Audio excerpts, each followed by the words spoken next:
안녕하세요. 그리고 환영합니다. 오늘 밤 우리는 칠레 북부 새로 파란 달의 시벌 밤하늘 아래로 내려갑니다. 그곳에서 기술자들은 수십 년 동안 반복해온 일상을 기록합니다. 돔 셔터가 열리고 풍속계가 돌아가며 검출기가 안정적인 작동 온도로 냉각됩니다. 그들 위로 하늘은 경계선을 제공하지 않습니다. 단지 별들이 점점 희미해지면서 더 어두운 영역으로 사라질 뿐입니다. 인간의 눈이 빛을 잃는 곳입니다.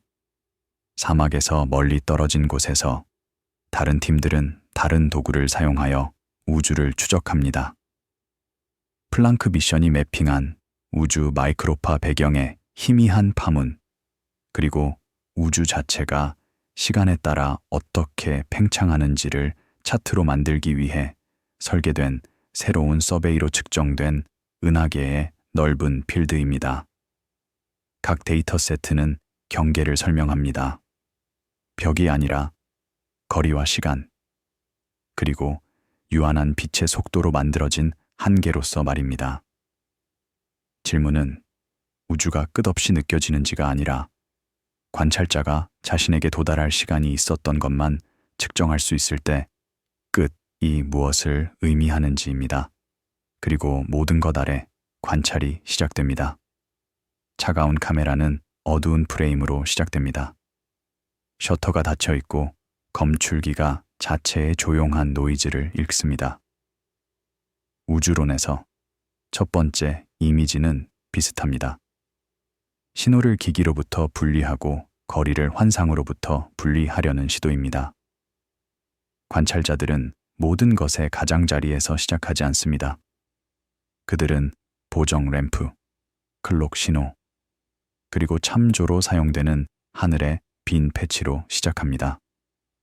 파란 아래 초대형 망원경 플랫폼에서 관찰의 리듬은 자연과 기술 사이의 협상입니다. 해가 질 때 기술자들은 각 망원경의 기본 상태를 확인합니다. 주경은 8.2m 직경이며 각각 무게가 약 23톤입니다.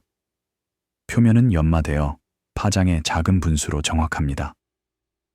이 정밀도는 우연이 아닙니다. 그것은 수백 시간의 테스트, 조정, 그리고 반복적인 측정의 결과입니다. 맑은 저녁에 긴 노출은 은하계를 부드럽고 확장된 형태로 기록합니다. 그들의 빛은 여행으로 인해 얇게 늘어져 있습니다. 같은 필드를 몇 달 후에 다시 촬영하면 미묘한 방식으로만 변환합니다.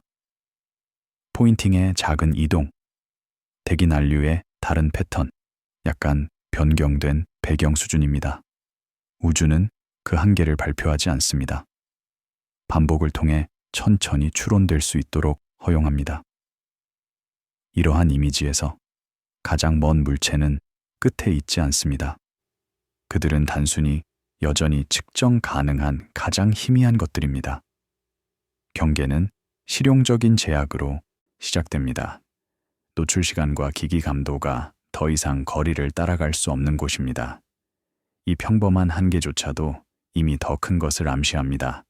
전혀 관찰될 수 있는 것입니다. 아타카마 사막의 표고 2,935m에서 공기는 얇고 건조합니다. 수증기 함량은 세계에서 가장 낮은 수준 중 하나이며 이는 적외선 관찰의 필수적인 조건입니다. 밤 동안 온도는 영하로 떨어지지만 이것은 이점입니다. 차가운 공기는 더 적은 난류를 의미하며 더 적은 난류는 더 선명한 이미지를 의미합니다. 얇은 새벽빛이 아타카마 고원에 도달하고 하늘은 데이터보다 먼저 밝아집니다. 관찰자들은 돔을 닫습니다. 우주가 끝났기 때문이 아니라 지구의 대기가 항상 하는 일을 했기 때문입니다. 조건을 변경했습니다. 경계는 종종 결론이 아닌 조건으로 시작됩니다. 대기가 관찰의 질을 결정하는 방식은 미묘하지만 심오합니다. 시인기라고 불리는 측정은 대기 난류가 별빛을 얼마나 흐리게 하는지를 설명합니다.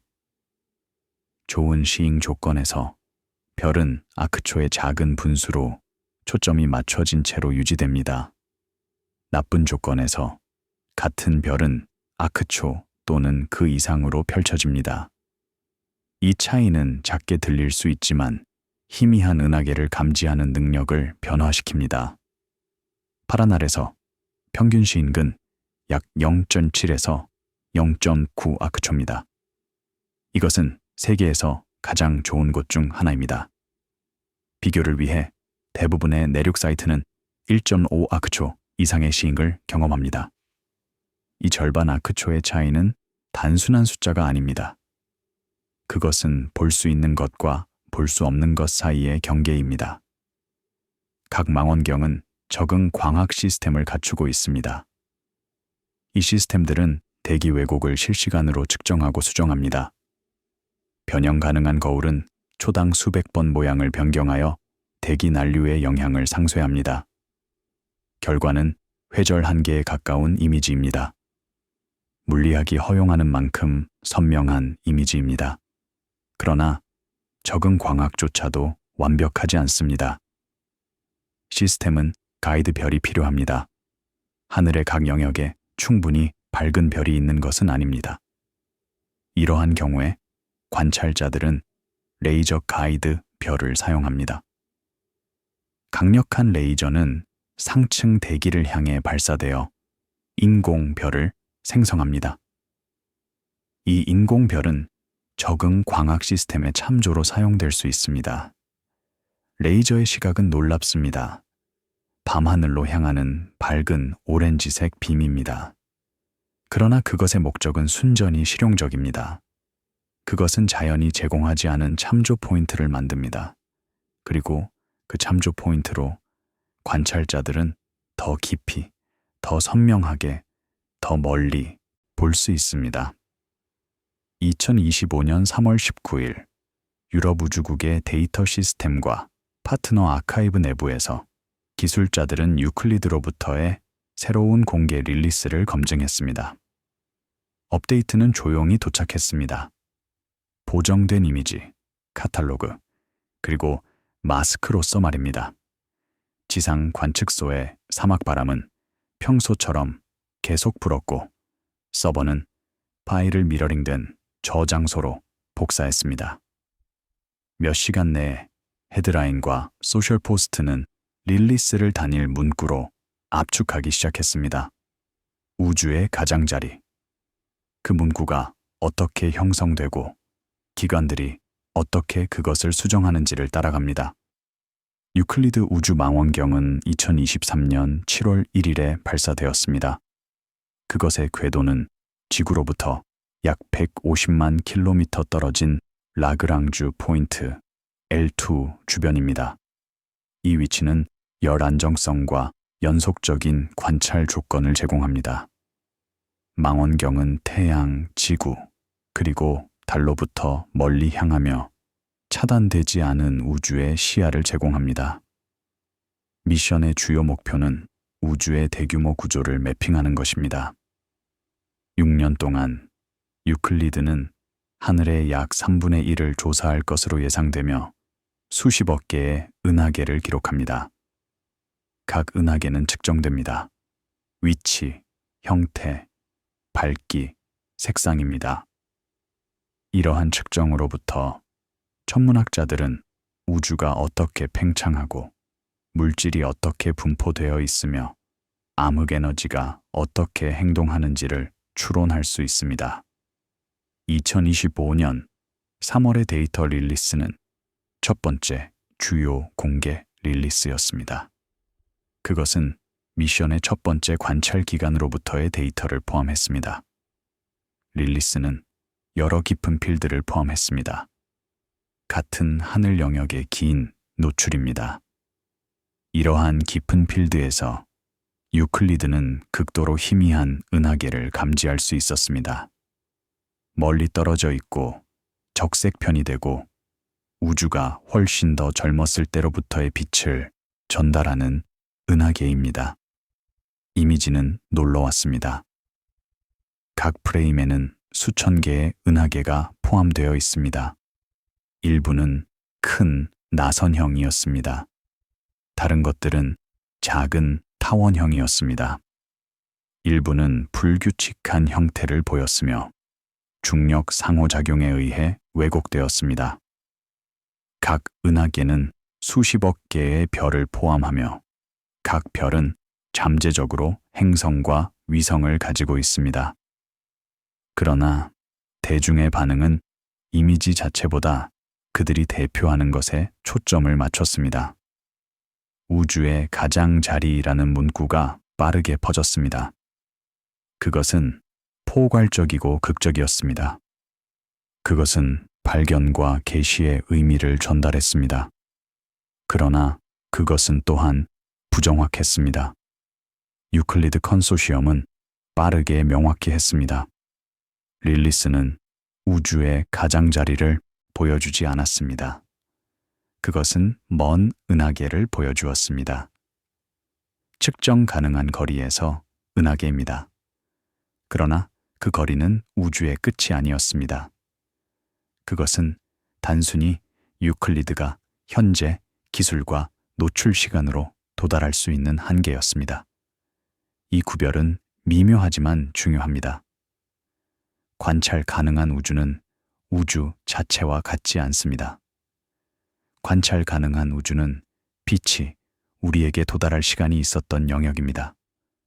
그것은 우주의 나이와 빛의 속도에 의해 정의되는 영역입니다. 그 영역 너머에 우주는 계속될 수 있습니다. 영원히 또는 일부 유한하지만 도달할 수 없는 거리로입니다. 유클리드의 이미지는 이 관찰 가능한 우주 내에서 가장 먼 물체 중 일부를 보여주었습니다. 그러나 그들은 관찰 가능한 우주 자체의 가장자리를 보여주지 않았습니다.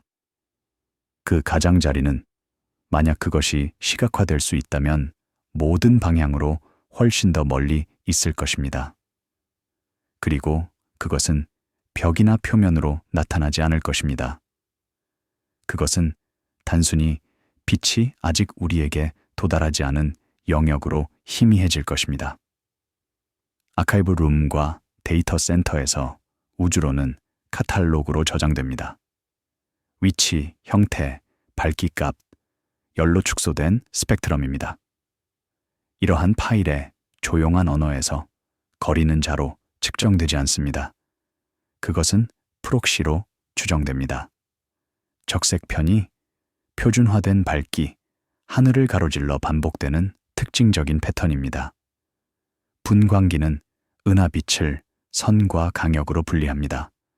선은 더 긴 파장 쪽으로 이동하고, 이동은 기기 동작과 알려진 보정 소스에 대해 확인할 수 있는 숫자로 기록됩니다. 적색 편의는 의견이 아닙니다. 그것은 측정 가능한 변위입니다. 적색 편의의 개념은 단순하지만 심오합니다. 물체가 관찰자로부터 멀어질 때 그것이 내보내는 빛은 더 긴 파장으로 이동합니다. 이것은 도플러 효과로 알려진 현상입니다. 사이렌이 멀어질 때 낮은 피치로 이동하는 것과 같은 방식입니다. 빛의 경우 더 긴 파장은 스펙트럼의 빨간색 끝을 향한 이동을 의미합니다. 따라서 적색 편의라는 용어입니다. 우주론에서 적색 편의는 팽창하는 우주의 직접적인 결과입니다. 은하계가 우리로부터 멀어지는 것이 아닙니다. 정확히 말하면입니다. 오히려 그들과 우리 사이의 공간이 팽창하고 있습니다. 이 팽창은 빛의 파장을 늘립니다. 적색 편의는 은하계가 얼마나 멀리 떨어져 있는지와 빛이 우리에게 도달하는데 얼마나 걸렸는지를 측정합니다. 적색 편의는 Z로 표시됩니다. 적색 편의 Z가 0이면 움직임이 없음을 의미합니다. 적색 편의 Z가 1이면 파장이 2배가 되었음을 의미합니다. 적색 편의 Z가 2이면 파장이 3배가 되었음을 의미합니다. 그리고 계속됩니다. 가장 먼 은하계는 심 이상의 적색 편의를 가지고 있습니다. 그들의 빛은 극도로 늘어나 있으며 그들이 내보낸 이후 우주가 얼마나 팽창했는지를 증언합니다. 인간 인프라에 같은 해안선을 가로질러 광섬유 케이블, 서버 렉, 동기화된 시계를 가로질러 여러 서베이가 그들의 측정을 비교합니다. 다른 기기가 다른 사이트에서 같은 패턴을 복구할 때 신뢰는 요란함 없이 축적됩니다. 가장자리는 장소보다는 빛과 시간이 상호작용하는 방식의 결과처럼 됩니다. 이 비교 과정은 현대 우주론의 기초입니다. 어떤 단일 측정도 그 자체로 신뢰되지 않습니다. 대신 측정은 교차 확인됩니다. 다른 기기로부터 다른 파장에서 다른 방법으로입니다. 측정이 동의할 때 신뢰가 성장합니다. 측정이 동의하지 않을 때 조사가 시작됩니다. 예를 들어 은하계의 거리는 여러 방법으로 측정될 수 있습니다. 적색 편의는 한 가지 방법입니다. 그러나 다른 것들도 있습니다. 표준 촛불은 알려진 밝기를 가진 물체입니다. 그들이 얼마나 희미하게 보이는지를 측정함으로써 천문학자들은 그들이 얼마나 멀리 있는지를 계산할 수 있습니다. 세페이드 변광성과 아이아형 초신성은 두 가지 일반적인 표준 촛불입니다. 또 다른 방법은 중입자 음향 진동 또는 BAO입니다. 이것들은 은하계 분포의 특징적인 스케일입니다. 초기 우주의 음파에 의해 인쇄된 패턴입니다. 이 스케일을 측정함으로써 천문학자들은 우주가 얼마나 팽창했는지를 추론할 수 있습니다. 각 방법은 강점과 약점을 가지고 있습니다. 적색 편의는 측정하기 쉽지만 공간의 곡률과 팽창 역사에 대한 가정이 필요합니다. 표준 촛불은 더 직접적이지만 드물고 측정하기 어렵습니다. 중입자 음향 진동은 강력하지만 큰 서베이가 필요합니다. 이러한 방법을 결합함으로써 천문학자들은 우주의 일관된 그림을 구축할 수 있습니다. 각 측정은 다른 것들을 제약합니다. 각 불일치는 더 나은 이해로 이어집니다. 이것이 현대 우주론이 작동하는 방식입니다. 단일 관찰이 아니라 수천 개의 관찰 네트워크를 통해서입니다. 모든 카탈로그의 어느 시점에서 항목은 희박해집니다. 신뢰할 수 있는 스펙트럼을 가진 은하계가 더 적고 품질 컷을 통과하는 점이 더 적습니다. 지도는 절벽으로 끝나지 않습니다. 그것은 소리가 거리와 함께 희미해지는 것처럼 희미해지며 하늘이 보이는 군중보다는 통계적 진술이 될 때까지입니다. 이 희미해짐은 우주의 실제 특성이 아닙니다. 그것은 관찰의 한계입니다. 더 나은 망원경, 더 긴 노출, 더 민감한 검출기로 한계는 더 멀리 밀려날 수 있습니다. 그리고 실제로 그것은 밀려났습니다. 수십 년에 걸쳐 각 새로운 세대의 기기가 이전 세대보다 더 멀리 도달했습니다. 1920년대에 에드윈 허블은 인근 은하계를 관찰했습니다. 그는 그들이 우리로부터 멀어지고 있다는 것을 발견했습니다.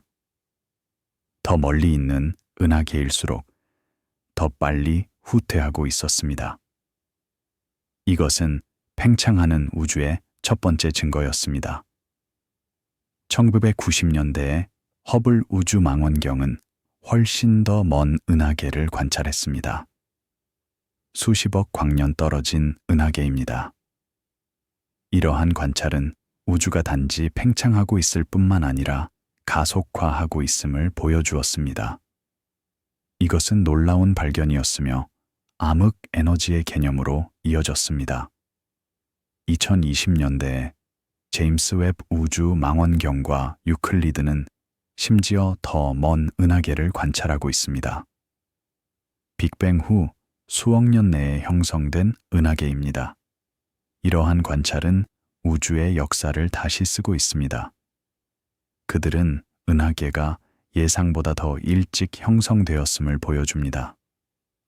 그들은 별 형성이 우주의 매우 초기 시대에 이미 활발했음을 보여줍니다. 그러나 이러한 모든 관찰과 함께 한 가지는 일정하게 유지됩니다. 관찰 가능한 우주에는 한계가 있습니다.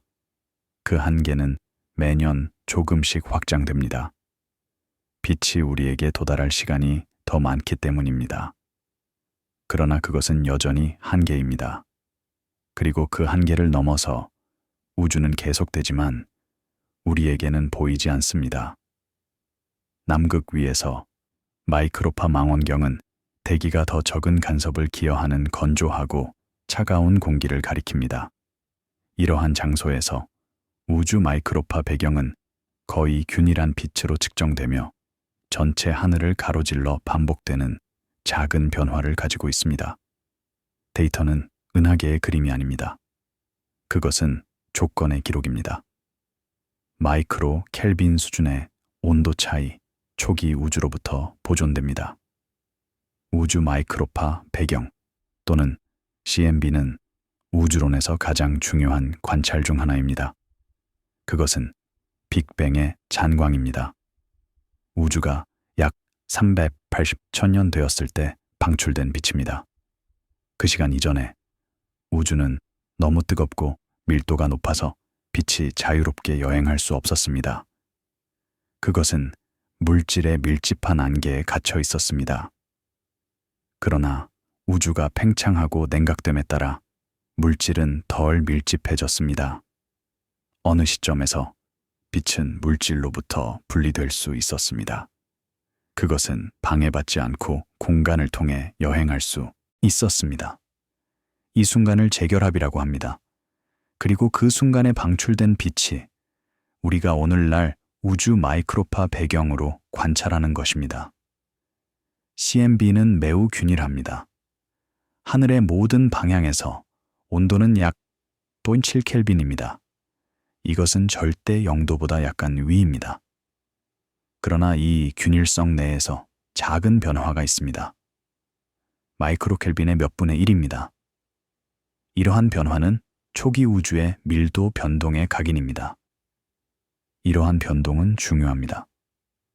그들은 은하계와 은하단이 형성된 씨앗입니다. 밀도가 약간 더 높은 영역은 더 많은 물질을 끌어당겨 세웁니다. 시간이 지남에 따라 이러한 영역은 최초의 별과 은하계로 붕괴되었습니다. 밀도가 약간 낮은 영역은 공간의 빈 공간이 되었습니다. CMB를 측정함으로써 전문학자들은 초기 우주에 대해 많은 것을 배울 수 있습니다. 그들은 그것이 얼마나 뜨거웠는지, 얼마나 밀집했는지, 그리고 그것이 어떻게 구성되었는지를 배울 수 있습니다. 그들은 또한 우주의 기하학에 대해 배울 수 있습니다. 그것이 평평한지, 곡선인지, 또는 그 사이에 무언가인지입니다. 우주 마이크로파 배경은 시간의 경계를 제공합니다. 그것은 우주가 빛이 자유롭게 여행할 수 있을 만큼 충분히 식었던 시대를 표시하며 그 빛은 그 이후로 계속 이동해 왔습니다. 경계는 울타리처럼 공간에 있지 않습니다. 그것은 역사의 표면이며 하늘에 매핑됩니다. 이 표면을 최종 산란 표면이라고 합니다. 그것은 빛이 마지막으로 물질과 상호작용한 곳입니다. 그 표면 너머를 우리는 직접 볼 수 없습니다. 빛이 없기 때문입니다. 우주가 너무 뜨겁고 밀집하여 빛이 여행할 수 없었습니다.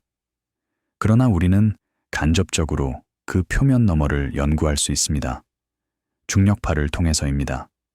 이것들은 시공간 자체의 파문입니다. 빅뱅의 가장 이른 순간에 생성되었습니다. 이러한 중력파는 물질과 상호작용하지 않습니다. 그들은 방해받지 않고 우주를 통해 여행합니다.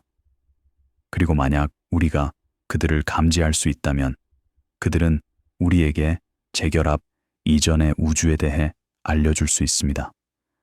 원시 중력파의 감지는 현대 우주론의 성배 중 하나입니다. 그것은 인플레이션의 증거를 제공할 것입니다. 초기 우주의 급속한 팽창 기간입니다. 그것은 또한 가장 이른 순간의 물리학에 대한 정보를 제공할 것입니다. 통일된 힘과 양자 중력의 시대입니다. 플랑크 미션의 결과가 논의될 때 언어는 조심스럽게 유지됩니다. 제약, 가능성, 불확실성입니다. 그러나 함축은 안정적입니다. 하늘의 마이크로파 패턴은 기하학과 내용에 대한 정보를 전달합니다.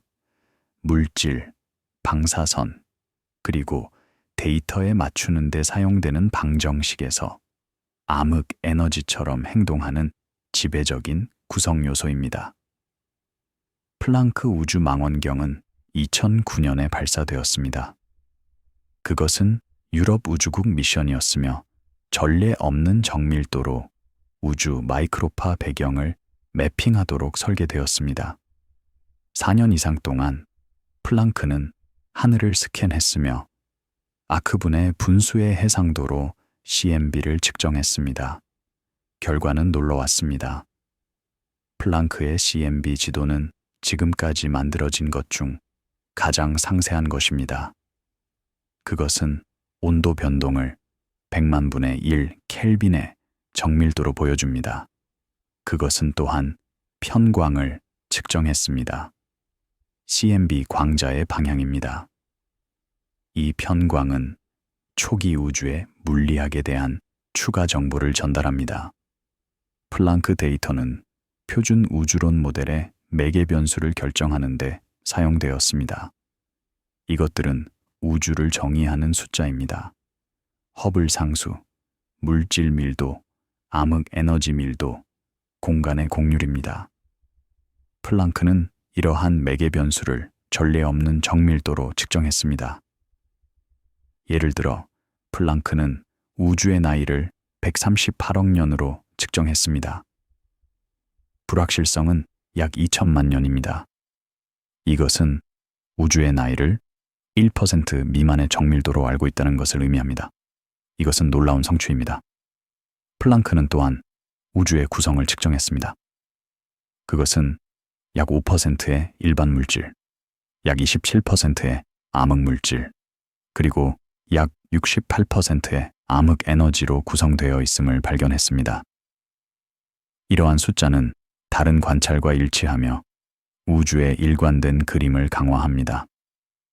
화면에서 어두운 방에서 우주 마이크로파 배경의 지도는 거의 매끄럽게 보입니다. 종이의 희미한 질감처럼입니다. 그것은 가장자리를 보여주지 않습니다. 그것은 탈출할 수 있었던 가장 이른 빛에 의해 설정된 한계를 보여줍니다. 경계는 사용 가능한 가장 오래된 사진이며 그것은 이미 일종의 지평선입니다. CMB를 시각화할 때 그것은 종종 난자의 표면처럼 표시됩니다. 하늘의 모든 방향이 구에 투영됩니다. 색상은 온도를 나타냅니다. 빨간색은 평균보다 약간 더 따뜻하고 파란색은 평균보다 약간 더 차갑습니다. 변화는 작습니다. 단지 수백 마이크로 켈빈입니다. 그러나 그들은 실제입니다. 그리고 그들은 중요합니다. 지도를 볼 때 특정 패턴이 눈에 띕니다. 큰 규모의 패치가 있습니다. 수도 크기의 영역입니다. 더 작은 규모의 변동도 있습니다. 수십 아크분 크기의 영역입니다. 이러한 다른 규모는 초기 우주의 다른 물리학을 반영합니다.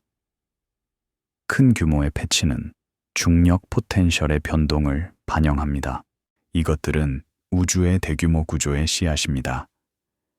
더 작은 규모의 변동은 음향 진동을 반영합니다. 이것들은 재결합 이전에 우주를 통해 여행한 음파입니다. 이러한 패턴을 측정함으로써 천문학자들은 초기 우주의 물리학을 추론할 수 있습니다. 그들은 인플레이션이 얼마나 오래 지속되었는지를 배울 수 있습니다. 그들은 양자 변동이 얼마나 강했는지를 배울 수 있습니다. 그들은 초기 우주가 얼마나 균일했는지를 배울 수 있습니다. 넓은 필드 서베이에서 은하계는 개별 물체로만 취급되지 않고 집단적 패턴으로 취급됩니다. 연구자들은 그들의 분포에서 반복되는 스케일을 찾습니다. 광대한 부피를 가로질러 살아남는 분리에 대한 미묘한 선호입니다. 이러한 선호되는 스케일이 추적될 때 그들은 하늘을 가로질러 놓인 측정 테이프의 표지처럼 가능합니다. 이것이 우주론이 직접 거리를 구조로 대체하는 방법입니다. 패턴이 한 번 확립되면 다른 적색 편의에서 다시 검색될 수 있습니다. 결과는 단일 경계선이 아니라 관계입니다. 빛이 여행할 때 우주의 스케일이 어떻게 변하는지입니다. 중입자, 음향 진동은 이 방법의 완벽한 예입니다. 재결합 시대에 음파가 우주를 통해 여행했습니다. 이 음파는 물질의 밀도에 특징적인 스케일을 인쇄했습니다. 오늘날 이 스케일은 은하계의 분포에서 볼 수 있습니다. 은하계는 특정 분리에서 서로 더 가까이 있을 가능성이 약간 더 높습니다. 이 특징적인 스케일은 약 150메가파섹입니다. 이것은 약 490백만 광년입니다. 이 스케일을 측정함으로써 전문학자들은 우주가 얼마나 팽창했는지를 추론할 수 있습니다. 그들은 다른 시대의 우주의 크기를 비교할 수 있습니다. 중입자 음향 진동은 거리를 측정하는 강력한 방법입니다. 왜냐하면 그것은 물리적 스케일에 의존하기 때문입니다. 음파의 속도와 재결합 전의 시간입니다. 이러한 양은 다른 관찰로부터 알려져 있습니다. 따라서 BAO 스케일은 표준자로 사용될 수 있습니다. BAO를 사용하여 전문학자들은 우주의 팽창 역사를 매핑했습니다. 그들은 팽창률이 시간에 따라 어떻게 변했는지를 측정했습니다. 그들은 암흑 에너지가 어떻게 행동하는지를 연구했습니다. 그리고 그들은 공간의 공류를 예약했습니다. 과정에서 끝은 움직이는 개념이 됩니다. 빛이 더 멀리 여행할수록 그것은 더 일찍 떠났습니다. 거리와 시간은 같은 측정으로 엉킵니다. 그리고 모든 관찰은 또한 뒤를 돌아보는 것입니다. 이것은 우주론의 가장 심오한 측면 중 하나입니다. 우리가 우주를 볼 때 우리는 그것이 현재 어떤지를 보지 않습니다. 우리는 그것이 과거에 어땠는지를 봅니다. 가까운 은하계의 경우 이 차이는 작습니다. 수백만 년입니다. 그러나 먼 은하계의 경우 차이는 큽니다. 수십억 년입니다.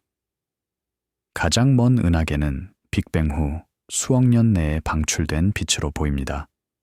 우리는 그들을 젊은 은하계로 봅니다. 막 형성되고 별로 가득 차고 격렬한 활동을 겪고 있습니다. 이러한 은하계는 오늘날 매우 다르게 보일 것입니다. 그들은 나이가 들고 성숙하고 어쩌면 인근 은하계와 합병되었을 것입니다. 그러나 우리는 그들이 현재 어떻게 보이는지 결코 알 수 없습니다.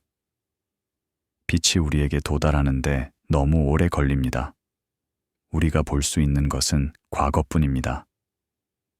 그리고 이 과거는 거리와 함께 더 멀리 뻗어 있습니다. 극단적인 적색 편의의 은하계는 단순히 멀리 떨어져 있지 않습니다. 그것은 우주가 더 젊었을 때 그랬던 대로 기록되며 그 빛은 그 시대의 조건으로 인코딩되어 있습니다. 지도는 계층화된 아카이브가 되며 더 멀리는 또한 더 일찍을 의미하고 경계는 우주가 방출할 시간이 있었던 것에 의해 정의됩니다. 이것은 관찰 가능한 우주의 개념으로 이어집니다. 그것은 빛이 우리에게 도달할 시간이 있었던 영역입니다. 그 영역의 경계를 우주 지평선이라고 합니다. 그리고 그 지평선은 물리적 장소가 아닙니다. 그것은 빛의 속도와 우주의 나이에 의해 정의된 영역입니다. 우주 지평선은 관찰자에 따라 다릅니다. 각 관찰자는 자신의 지평선을 가지고 있습니다. 다른 은하계로 이동하면 지평선이 당신과 함께 이동합니다. 당신은 다른 영역을 볼 수 있지만 여전히 한계가 있습니다. 유한한 시간과 유한한 빛의 속도에 의해 정의된 한계입니다. 우주에서 서베이 망원경은 바람 흔들림이나 대기 흐림 없이 조용히 스캔합니다.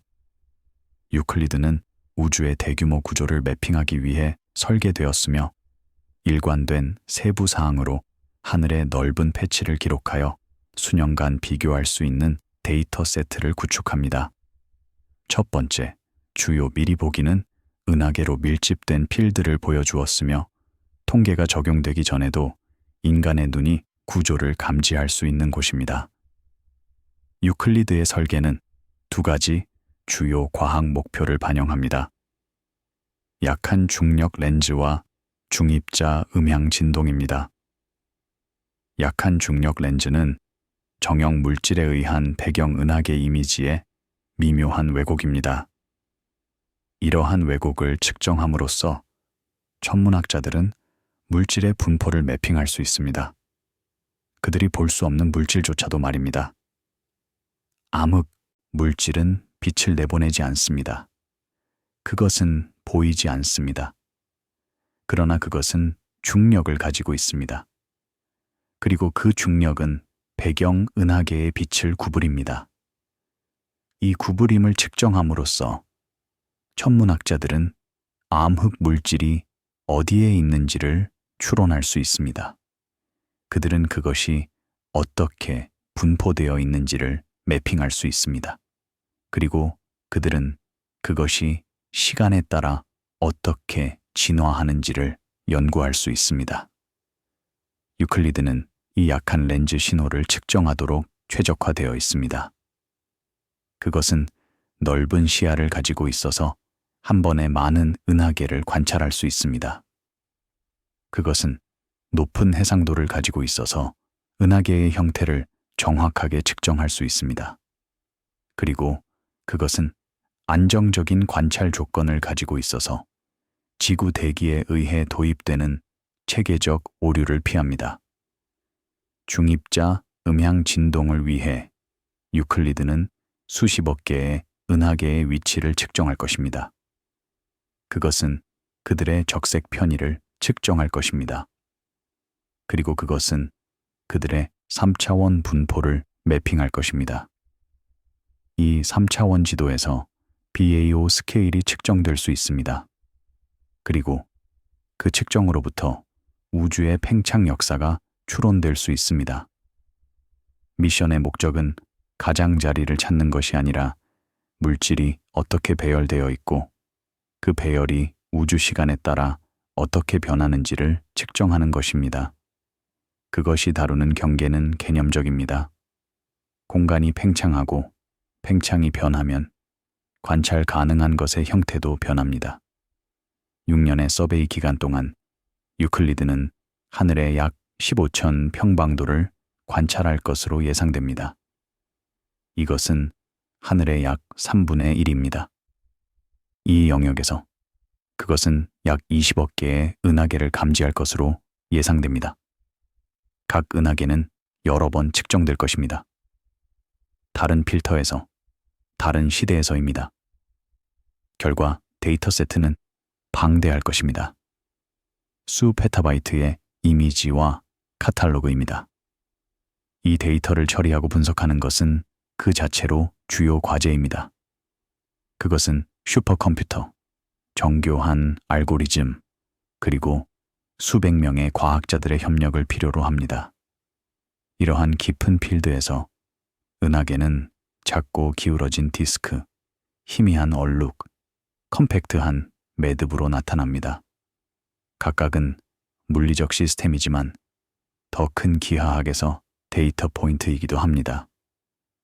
우주는 둘레가 있는 단일 물체로 취급되지 않습니다.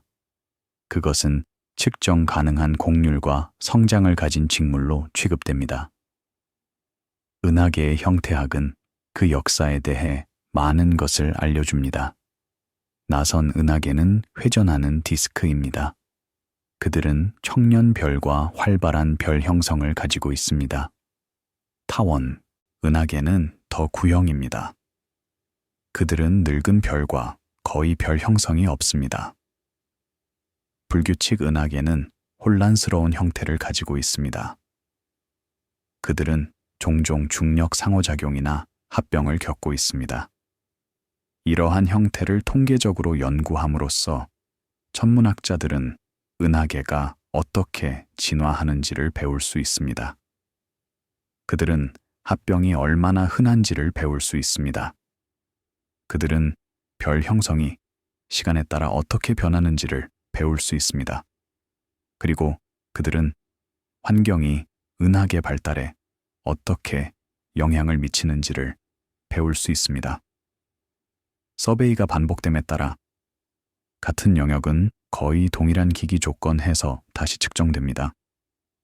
시간이 지남에 따라 지도는 스냅샷보다는 구조 자체의 느린 노출처럼 됩니다.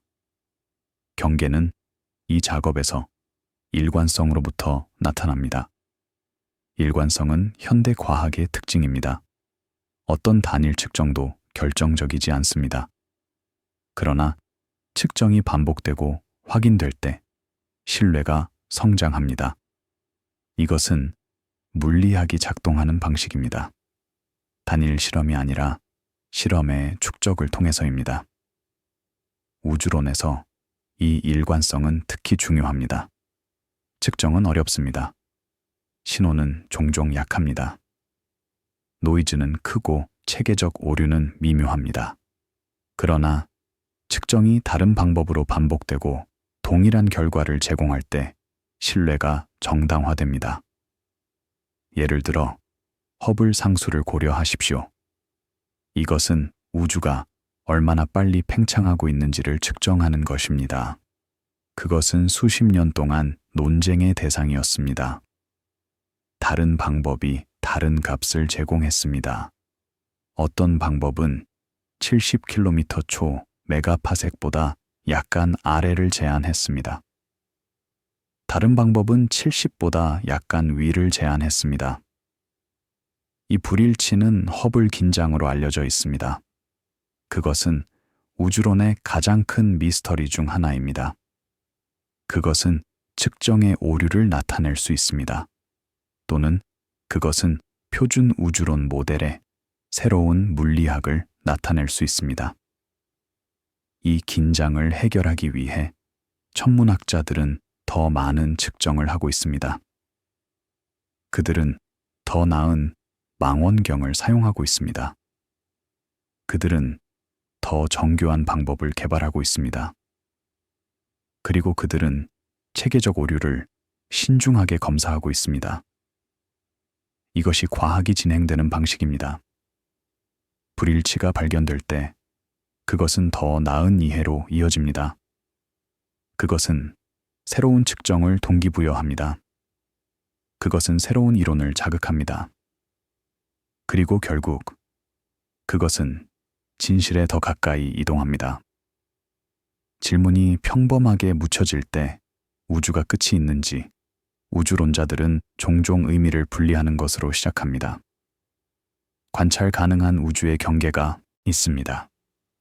우주의 나이와 빛의 속도에 의해 설정된 한계입니다.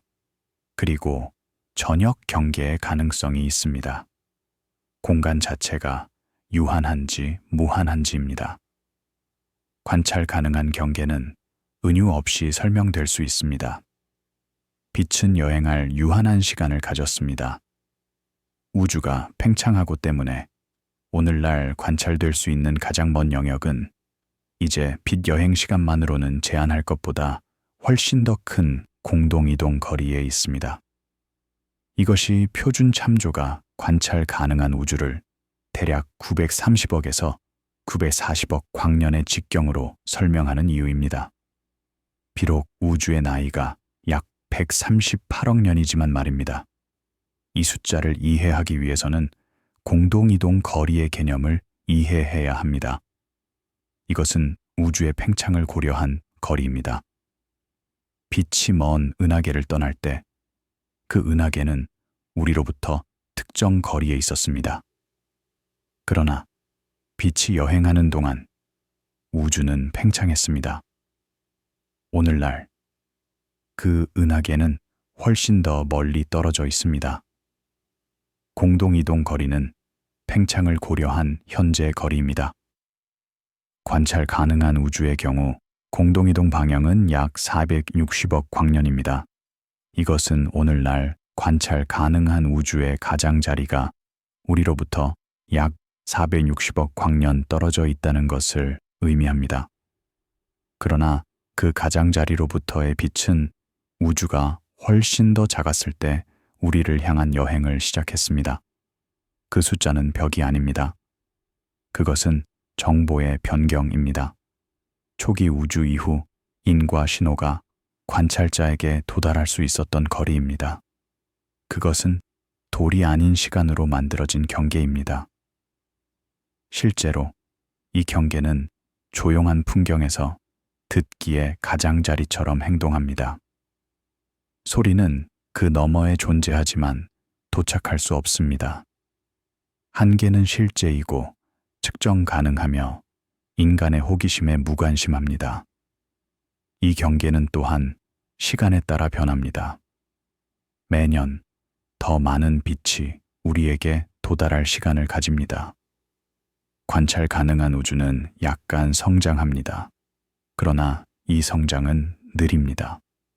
그리고 우주가 가속화되어 팽창하고 있기 때문에 미래에는 관찰 가능한 우주가 실제로 줄어들 수 있습니다.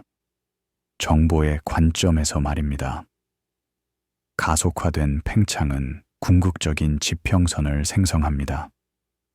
먼 은하계가 너무 빨리 멀어지고 있어서 그들의 빛이 결코 우리에게 도달하지 못할 것입니다. 그들은 우주 사건 지평선을 넘었습니다. 우리는 결코 그들로부터 신호를 받지 못할 것입니다. 우리가 얼마나 오래 기다리던 말입니다. 이것은 관찰 가능한 우주의 끝에 대한 또 다른 의미입니다. 그것은 도달할 장소가 아닙니다. 그것은 인과성의 한계입니다. 정보가 교환될 수 있는 영역의 경계입니다. 가장 먼 은하계의 관찰에서 기록은 기기가 개선됨에 따라 해마다 변합니다. 제임스 웹 우주 망원경의 깊은 서베이는 극단적인 적색 편의에서 은하계를 식별했으며 알려진 기록을 빅뱅 후 수억 년 미만의 시대로 밀어냈습니다. 나사의 JDS-GS 셀밀상행에 대한 보고는 예를 들어 약 14.3의 적색 편의를 설명하며 빅뱅 후 3억 년 미만의 시간에 해당합니다. 제임스 웹 우주 망원경 또는 JWST는 2021년 12월 25일에 발사되었습니다. 그것은 나사, 유럽 우주국, 그리고 캐나다 우주국 사이의 협력이었습니다. 그것은 우주에 발사된 가장 강력한 망원경입니다. 그것은 6.5m 직경의 주경을 가지고 있습니다. 이것은 허블 우주 망원경의 거울보다 거의 3배 큽니다. JWST는 저고해선 천문학을 위해 설계되었습니다. 그것은 0.6에서 28.55 마이크로미터의 파장에서 관찰합니다. 이 파장 범위는 몇 가지 이유로 중요합니다. 첫째, 먼 은하계로부터의 빛은 적색 편의됩니다. 원래 자외선 또는 가시광선으로 방출된 빛은 저구외선으로 이동됩니다. 둘째, 저구외선은 먼지 구름을 통해 침투할 수 있습니다. 가시광선을 차단하는 영역은 저구외선에서 보일 수 있습니다. JWST의 위치는 라그랑주 포인트 L2입니다. 이것은 지구로부터 약 150만 킬로미터 떨어진 곳입니다. 이 위치는 여러 가지 이점을 제공합니다. 그것은 지구, 달, 그리고 태양으로부터 멀리 있어서 그들의 빛이 관찰을 방해하지 않습니다. 그것은 또한 열적으로 안정적입니다. 망원경은 약 40켈빈에서 작동합니다. 이 저온은 적외선 관찰에 필수적입니다. JADS 프로그램 또는 JWST 고급 깊은 외부 은하 서베이는 JWST의 주요 서베이 프로그램 중 하나입니다. 그것은 하늘의 작은 영역을 관찰하도록 설계되었지만 극도의 깊이로 관찰합니다. 목표는 가장 먼 은하계를 감지하는 것입니다. 우주의 첫 번째, 수억 년 동안 형성된 은하계입니다. JADS는 이미징과 분광학을 결합합니다.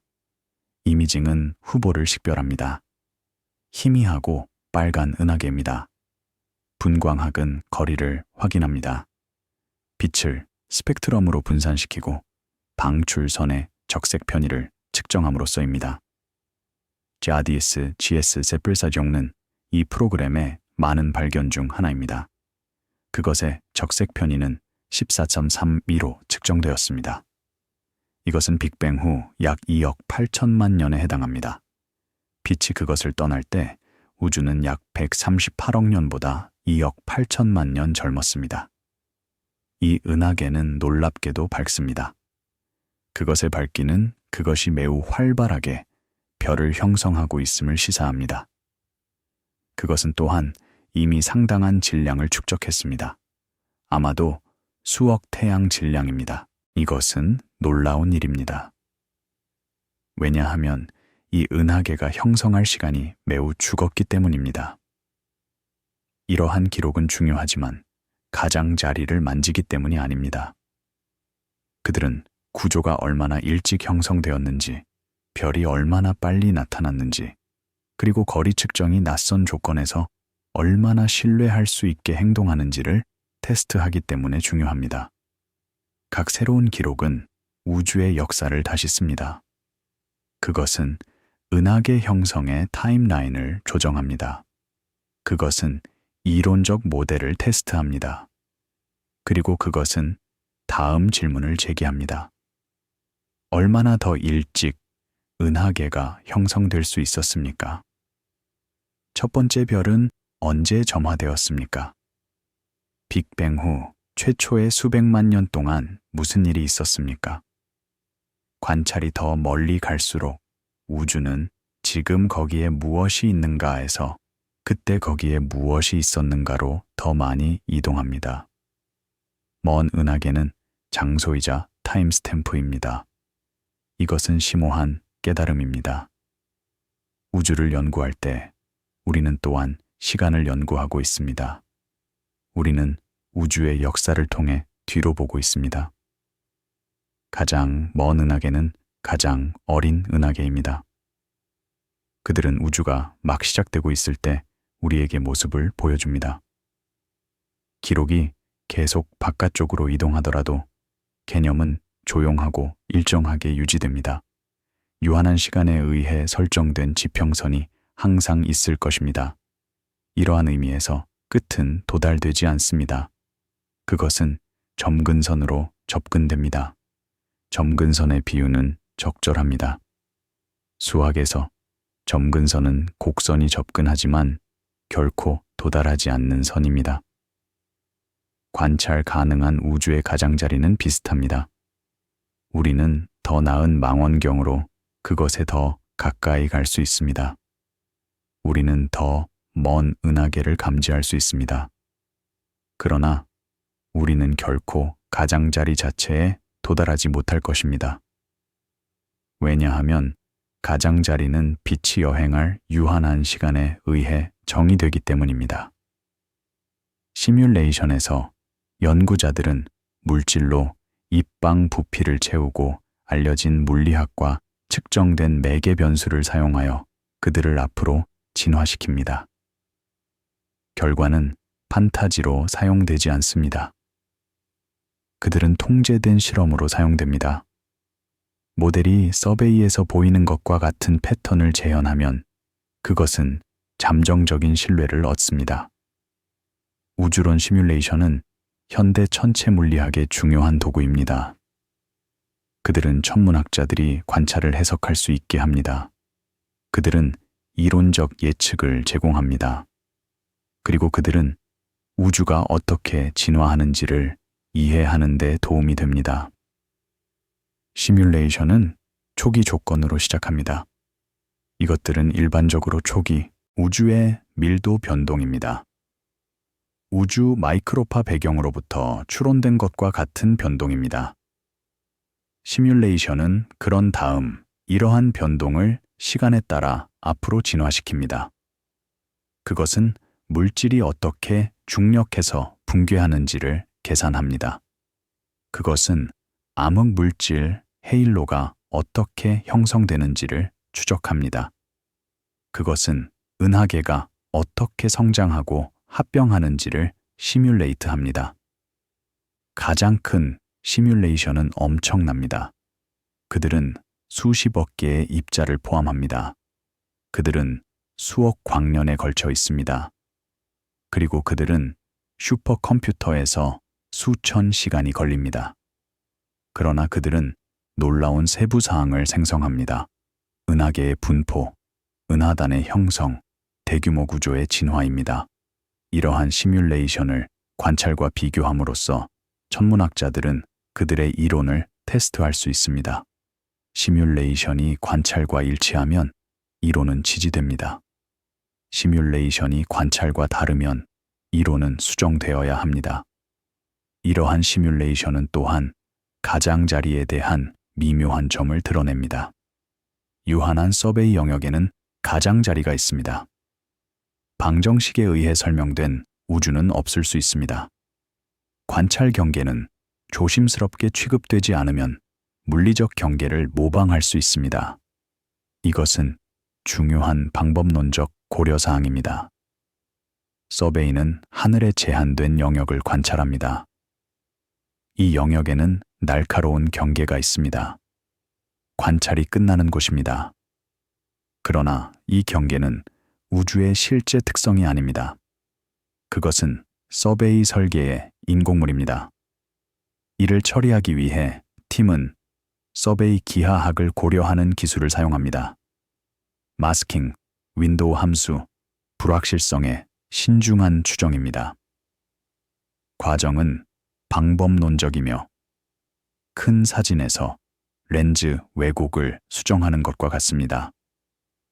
마스킹은 서베이 영역의 영역을 제외하는 것을 포함합니다. 예를 들어 밝은 별이 있는 영역입니다. 이러한 별은 인근 은하계를 가릴 수 있습니다. 그들은 또한 회절 스파이크를 생성할 수 있습니다. 밝은 선입니다. 이러한 영역을 마스킹함으로써 천문학자들은 깨끗한 데이터에 집중할 수 있습니다. 윈도우 함수는 서베이 경계의 영향을 설명합니다. 은하계의 분포를 측정할 때 경계는 인공 패턴을 도입할 수 있습니다. 윈도우 함수는 이러한 효과를 수정합니다.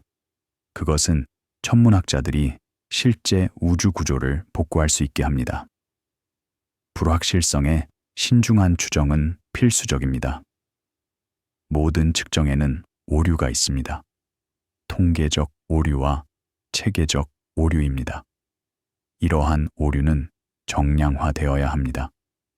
그들은 분석에 전파되어야 합니다.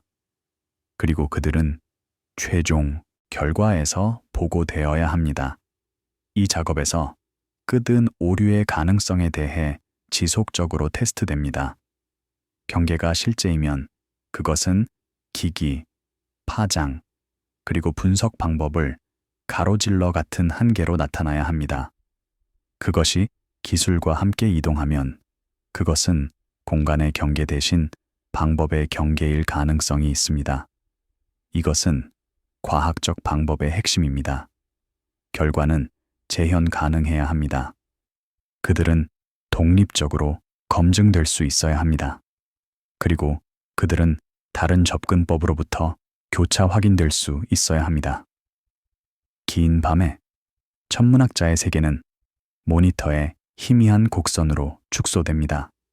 신호대, 잡음비, 잔차, 맞춤 매개 변수입니다. 가장 큰 스케일은 작은 숫자를 통해 접근됩니다. 공간 곡률은 그러한 숫자 중 하나입니다.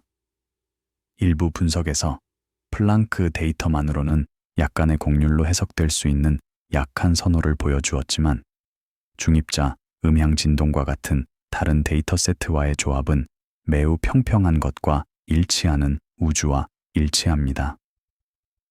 문헌은 이것을 단일 헤드라인으로 정착된 것으로 취급하지 않습니다. 그것은 독립적인 측정이 축적됨에 따라 개선되는 제약으로 취급합니다. 공간 곡률은 우주의 기하학을 설명합니다. 평평한 우주는 유클리드 기하학을 가지고 있습니다. 평행선은 결코 만나지 않습니다. 삼각형의 각도는 180도까지 더합니다. 양으로 곡선 우주는 구면 기하학을 가지고 있습니다. 평행선은 결국 만납니다. 삼각형의 각도는 180도 이상까지 더합니다. 음으로 곡선 우주는 쌍곡선 기하학을 가지고 있습니다. 평행선은 발산합니다. 삼각형의 각도는 180도 미만까지 더합니다. 공간의 곡률은 우주의 운명에 영향을 미칩니다. 양으로 곡선 우주는 유한할 것입니다. 그것은 결국 재붕괴할 수 있습니다. 평평하거나 음으로 곡선 우주는 무한히 팽창할 수 있습니다. 그것은 계속 성장하고 더 차갑고 더 희박해질 수 있습니다. 플랑크 데이터는 우주가 평평한 것과 매우 일치함을 시사합니다. 결합된 분석에서 중입자 음향 진동 및 다른 측정과 함께 곡률은 엄격하게 제약됩니다. 곡률 매개 변수는 0에 가깝습니다. 작은 오차 막대와 함께입니다. 평평한 기하학은 무한한 우주를 의미하지 않지만 그것을 허용합니다. 양으로 곡선 기하학은 유한성을 제한하며 구의 표면이 가장자리 없이 유한한 면적을 가지는 것과 같습니다. 그러나 그 비유에서도 경계선은 없습니다. 단지 폐쇄만 있을 뿐입니다. 구의 표면은 2차원 공간의 조흔 이유입니다. 그것은 유한하지만 경계가 없습니다. 당신은 어느 방향으로든 여행할 수 있고 가장자리에 도달하지 않을 것입니다. 결국 당신은 시작한 곳으로 돌아올 것입니다. 3차원 우주는 유사할 수 있습니다. 그것은 유한하지만 경계가 없을 수 있습니다. 우주가 유한하고 닫혀 있다면 그것은 여전히 사람들이 상상하는 의미에서 가장자리가 없을 수 있습니다. 끝은 공간이 멈추는 곳이 아닐 것입니다. 그것은 전체의 속성일 것입니다. 전역 기하학을 통해서만 감지할 수 있습니다. 그러나 우주가 유한한지 무한한지를 결정하는 것은 어렵습니다. 관찰은 항상 제한됩니다. 우리는 관찰 가능한 우주만 볼 수 있습니다. 전체 우주가 관찰 가능한 우주보다 훨씬 크다면 우리는 그것의 전역 속성을 결정하지 못할 수 있습니다. 일부 이론가들은 토폴로지 테스트를 제안했습니다. 우주가 유한하고 닫혀 있다면 빛은 공간을 한 바퀴 돌 수 있을 것입니다. 같은 은하계가 다른 방향에서 보일 수 있습니다. 또는 우주 마이크로파 배경에 반복되는 패턴이 있을 수 있습니다. 천문학자들은 이러한 서명을 검색했지만 아무것도 발견하지 못했습니다. 이것은 우주가 무한함을 증명하지 않습니다. 그것은 단순히 우주가 적어도 관찰 가능한 우주보다 크다는 것을 의미합니다. 그것은 우리가 그것을 여러 번 볼 수 없을 만큼 충분히 큽니다. 차분한 결론은 끝이 도달 가능하지 않고 존재할 수 있으며 극적인 것을 의미하지 않고 부재할 수 있다는 것입니다. 우주는 경계 없이 유한할 수 있으며 종점 없이 광대할 수 있습니다. 일상적인 촬영 규모에서 경계는 카메라가 접근할 수 있는 것입니다. 해안선, 절벽, 안개 속의 울타리선입니다. 우주론의 규모에서 경계에 접근하는 것은 같은 방식으로 가능하지 않습니다.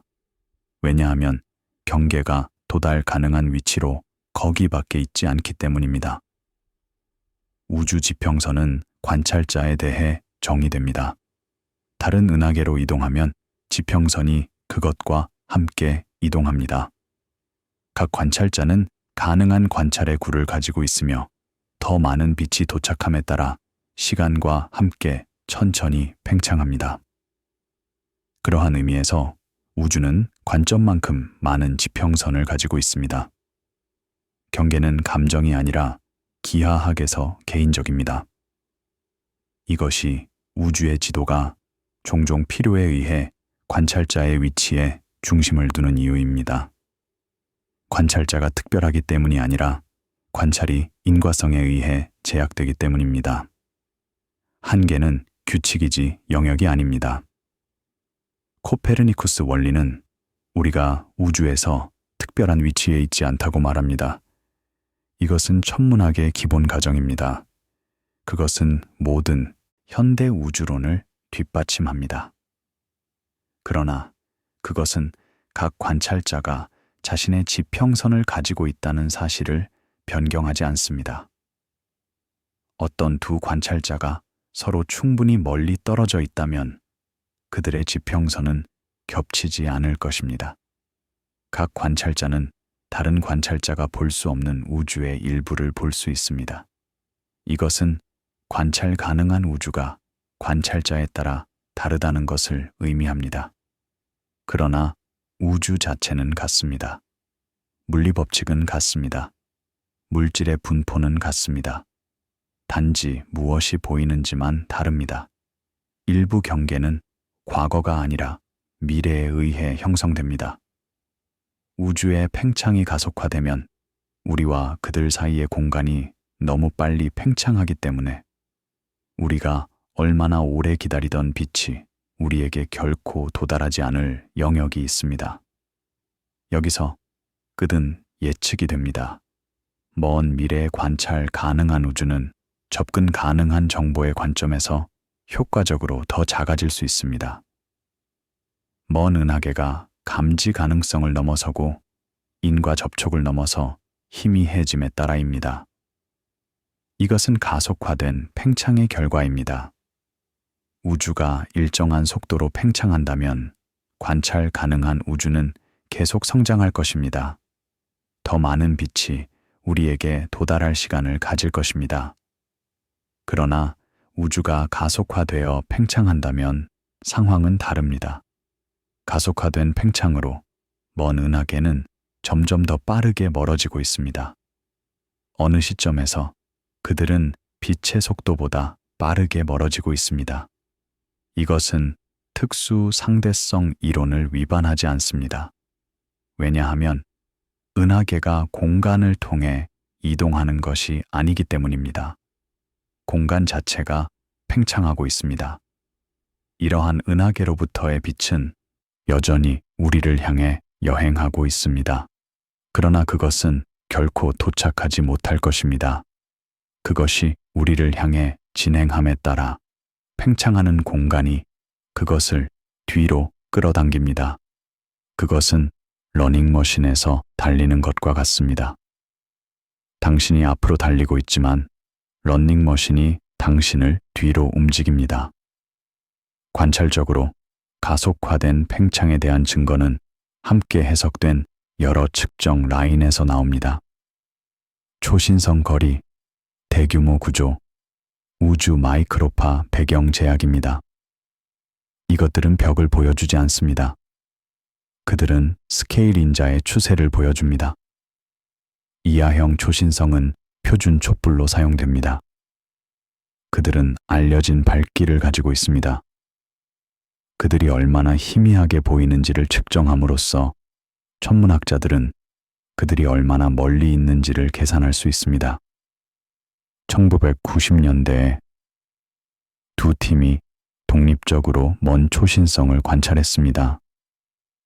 그들은 초신성이 예상보다 희미하다는 것을 발견했습니다. 이것은 그들이 예상보다 더 멀리 떨어져 있음을 의미했습니다. 이것은 우주가 가속화되어 팽창하고 있음을 의미했습니다. 이 발견은 놀라운 일이었습니다.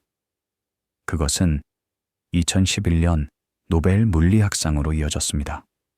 그리고 그것은 암흑 에너지의 개념으로 이어졌습니다. 우주를 밀어내는 신비로운 힘입니다. 암흑 에너지는 우주론에서 가장 큰 미스터리 중 하나입니다. 우리는 그것이 무엇인지 모릅니다. 우리는 그것이 우주의 약 68%를 구성한다는 것만 알고 있습니다. 그리고 그것이 우주의 팽창을 가속화하고 있다는 것을 알고 있습니다. 함축된 경계는 조용하고 수학적입니다. 미래빛 경로에 의해 정의된 지평선입니다. 그것은 물이 끝나기 때문이 아니라 건널 공간이 변하기 때문에 어떤 배가 여행할 수 있는 것보다 더 빨리 물러나는 해안선과 유사합니다. 이 미래 지평선을 우주사건 지평선이라고 합니다. 그것은 빛이 미래에 결코 우리에게 도달하지 않을 영역을 구분합니다. 이 지평선 너머의 은하계는 우리와 영원히 인과 접촉을 벗어날 것입니다. 이것은 우주의 장기적인 운명에 시사하는 바가 있습니다. 가속화된 팽창이 계속되면 관찰 가능한 우주는 점점 더 이어갈 것입니다. 먼 은하계는 희미해질 것입니다. 결국 그들은 감지 불가능하게 될 것입니다. 미래의 천문학자들은 훨씬 더 외로운 우주를 볼 것입니다. 심우주 작전의 영상에서 아무것도 빠르게 움직이지 않습니다. 우주선 자세 변화는 초당 아크초로 측정됩니다. 노출 시퀀스는 몇 시간 동안 실행됩니다. 제어실은 낮은 목소리로 말합니다. 이 느림은 주제와 일치합니다. 우주는 결론 프레임이 있는 장면으로 자신을 제시하지 않습니다. 그것은 점진적인 접근 한계로 자신을 제시합니다. 우주 망원경은 인내를 요구합니다. 궤도 기동은 며칠이 걸립니다. 기기 보정은 몇 주가 걸립니다. 깊은 노출은 몇 달이 걸립니다. 결과는 빠르지 않습니다. 그러나 그들은 심오합니다. 이미지가 가장 희미한 한계에 도달할 때 그것은 최종 물체를 보여주지 않습니다. 그것은 배경을 보여줍니다. 기기 노이즈, 확산빛, 해결되지 않은 소스에 집계된 빛입니다. 지도의 끝은 종종 물체가 아닌 질감입니다. 배경빛은 우주론에서 중요한 문제입니다. 그것은 희미한 물체를 감지하는 능력을 제한합니다. 배경이 높을수록 신호대 잡음비가 낮아집니다. 이것은 희미한 은하계를 감지하는 것을 더 어렵게 만듭니다. 배경빛에는 여러 소스가 있습니다. 우리 은하계의 황도빛입니다. 태양계 먼지에서 반사된 햇빛입니다. 우주 저고에선 배경입니다. 해결되지 않은 먼 은하계로부터의 집계된 빛입니다. 그리고 기기 노이즈입니다. 검출기 자체의 전기 신호입니다. 이러한 배경을 줄이는 것은 주요 과제입니다. 우주 망원경은 황도 빛을 피하기 위해 지구에서 멀리 위치합니다. 그들은 기기 노이즈를 줄이기 위해 극저온 온도로 냉각됩니다. 그리고 그들은 우주 적외선 배경을 넘어서는 파장에서 관찰합니다. 가장 야심찬 깊은 필드에서도 가장 자리는 통계적으로 표현됩니다. 완전성 한계, 플럭스 임계값, 신뢰 구간입니다. 경계는 신중한 언어로 작성됩니다. 왜냐하면 그것은 신중한 측정으로부터 구축되기 때문입니다. 완전성 한계는 서베이가 특정 밝기보다 밝은 물체의 일부 비율을 감지하는 플럭스 수준입니다. 예를 들어 90% 완전성 한계는 서베이가 그 밝기보다 밝은 물체의 90%를 감지한다는 것을 의미합니다. 더 희미한 물체의 경우 감지 비율이 떨어집니다. 플럭스 임계값은 물체가 감지된 것으로 간주되기 위해 필요한 최소 신호입니다. 일반적으로 배경 노이즈의 일부 배수로 설정됩니다.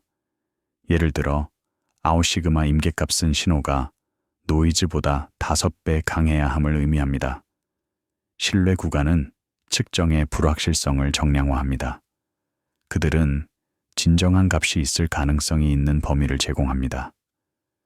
예를 들어 95% 신뢰 구간은 진정한 값이 그 범위 내에 있을 확률이 95%임을 의미합니다.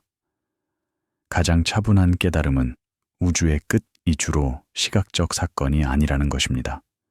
그것은 확인될 수 있는 것의 경계입니다. 이것은 심오한 인식론적 지점입니다. 과학은 무엇이 존재하는지에 대해 아니라 무엇이 측정될 수 있는지에 대해 관심이 있습니다. 경계는 종종 존재의 한계가 아니라 측정의 한계입니다. 우주론에서 이 구별은 특히 중요합니다. 우리는 관찰 가능한 우주만 연구할 수 있습니다. 우리는 관찰 가능한 우주 너머에 무엇이 있는지에 대해 추측할 수 있습니다. 그러나 우리는 그것을 직접 연구할 수 없습니다. 빛이 우리에게 도달할 수 없기 때문입니다. 이것은 우리의 지식의 근본적인 한계를 부과합니다. 우주가 무한한지 유한한지를 결코 알지 못할 수 있습니다. 우리는 우주 지평선 너머에 무엇이 있는지 결코 알지 못할 수 있습니다. 그러나 이것은 우리가 의미 있는 질문을 할 수 없다는 것을 의미하지 않습니다. 우리는 관찰 가능한 우주를 연구할 수 있습니다. 우리는 그것의 속성을 측정할 수 있습니다. 그리고 우리는 이러한 측정으로부터 더 큰 우주에 대해 추론할 수 있습니다. 이것은 과학적 방법의 본질입니다. 제한된 데이터로부터 일반적인 원리를 추론하는 것입니다. 일부 이론적 설명에서 우주는 무한할 수 있습니다. 다른 것에서 그것은 유한하지만 경계가 없을 수 있습니다. 또 다른 것에서 그것의 토폴로지는 복잡할 수 있으며 하늘의 특정 반복 패턴 없이는 감지하기 어려운 방식으로 감싸일 수 있습니다. 관찰자들은 그러한 서명을 검색했습니다. 빛이 닫힌 공간을 횡단하고 다른 방향에서 돌아왔음을 나타내는 상관관계입니다. 명확한 신호의 부재는 무한대를 증명하지 않습니다. 그것은 단순히 허용된 모델의 범위를 잡힙니다. 토폴로지 테스트는 CMB의 원을 찾는 것을 포함합니다. 우주가 유한하고 닫혀 있다면 같은 영역으로부터의 빛이 다른 경로를 따라 우리에게 도달할 수 있습니다. 이것은 CMB에서 일치하는 원으로 나타날 것입니다. 같은 온도 변동을 가진 원입니다. 천문학자들은 이러한 원을 검색했지만 발견하지 못했습니다. 이것은 우주가 무한하거나 적어도 관찰 가능한 우주보다 훨씬 크다는 것을 시사합니다. 그것은 우리가 그것을 여러 번 볼 수 없을 만큼 충분히 큽니다. 방법은 일관되게 유지됩니다. 측정 가능한 결과를 제안하고 데이터에서 그것을 찾고 불확실성이 첨부된 결과를 수용합니다. 이것은 과학적 방법의 아름다움입니다. 그것은 자기 수정적입니다. 새로운 데이터가 도착하면 오래된 이론이 수정됩니다. 새로운 기기가 구축되면 새로운 관찰이 이루어집니다. 그리고 지식이 점진적으로 발전합니다. 이 리듬에서 끝은 목적지보다는 도구를 날카롭게 하는 질문처럼 됩니다. 우주의 형태는 해안선이 안개 속에서 추정되는 방식으로 추가됩니다. 반복된 측심에 의해서입니다. 측심의 비유는 적절합니다. 선원들은 물의 깊이를 측정하기 위해 무게가 달린 줄을 사용했습니다. 그들은 바닥이 있는 곳과 없는 곳을 매핑했습니다. 그들은 해안선과 암초와 깊은 채널을 차트로 만들었습니다. 우주론자들도 비슷한 일을 합니다. 그들은 우주의 깊이를 측정합니다. 거리, 적색편이 시간입니다. 그들은 물질이 어디에 있고 어디에 없는지를 매핑합니다. 그들은 우주의 구조를 차트로 만듭니다. 그리고 선원들처럼 그들은 그들의 지도가 불완전하다는 것을 알고 있습니다. 항상 측정할 더 많은 것이 있습니다. 항상 탐험할 새로운 영역이 있습니다. 그러나 각 측정으로 지도는 더 정확해집니다. 카메라는 조용한 바다의 표면에 머뭅니다. 지평선은 확고하고 절대적으로 보이지만 그것은 광학 경계입니다. 그것을 향해 항해하면 그것은 움직입니다. 바다는 그 선에서 끝나지 않습니다. 지평선의 비유는 고대부터 있었습니다. 그것은 우리의 지식의 한계를 나타냅니다. 우리가 볼 수 있는 것의 경계입니다. 그러나 그것은 또한 희망을 나타냅니다.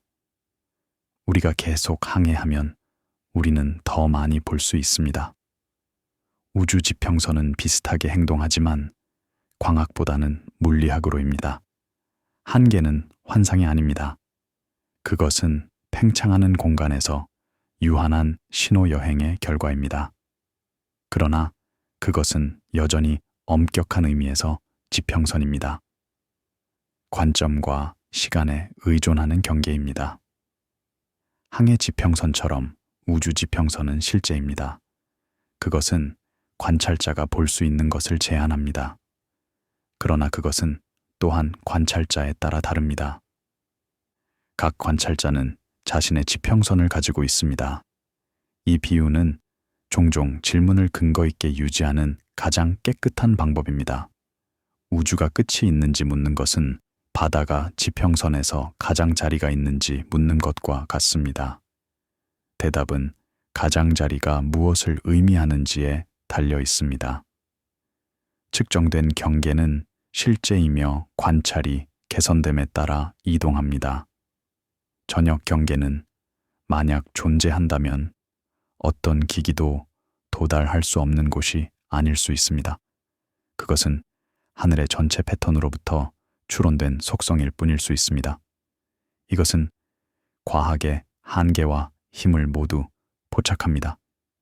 우리는 모든 것을 알 수 없습니다.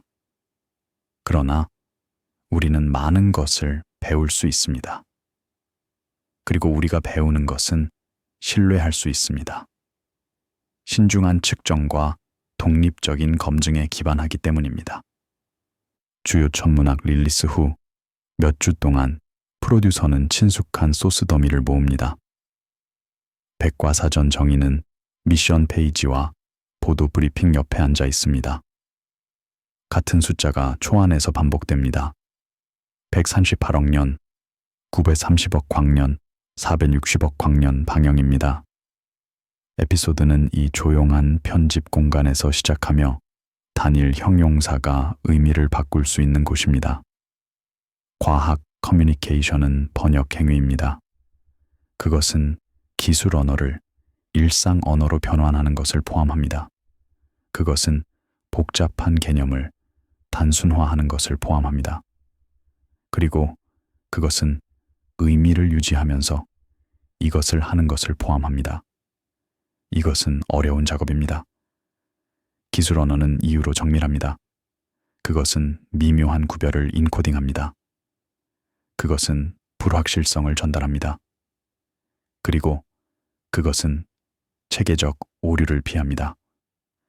일상 언어는 덜 정밀합니다. 그것은 간결함을 위해 설계되었습니다. 그것은 명확성을 가정합니다. 그리고 그것은 종종 미묘함을 회생합니다. 기술 언어에서 일상 언어로 번역할 때 무언가 손실될 위험이 있습니다. 정밀도가 손실될 수 있습니다. 불확실성이 손실될 수 있습니다. 그리고 미묘함이 손실될 수 있습니다. 우주의 가장자리라는 문구는 완벽한 예입니다. 그것은 간결합니다.